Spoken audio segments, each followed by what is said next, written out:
Hi, welcome to Richard Kabili YouTube channel, and for today's tutorial, I will be teaching you on how to enable and disable two-finger double tap in basic gestures voice control on iPhone. Kindly subscribe to this channel and don't forget to hit the subscribe button and the bell to notify you for the new updates. And let's start. Using your iPhone X from your home screen, first go to Settings. Then in the Settings, scroll down and find the Accessibility and then Top. Then in the Accessibility, scroll down again and go to Physical and Motor section and then tap the Voice Control. Then in this part in the Voice Control, go to this section and then tap the Customize Commands. Then in the Customize Commands, tap the Basic Gestures. And then in the Basic Gestures, scroll down again and then find and tap the two-finger double tap.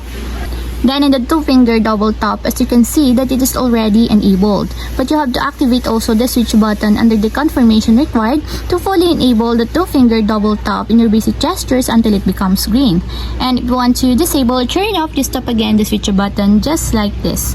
And that's it, we have successfully enabled and disabled two-finger double tap in your basic gestures voice control on iPhone X. If you have a question, kindly comment down below and don't forget to hit the subscribe button and the bell to notify you for the new updates. And thank you for watching!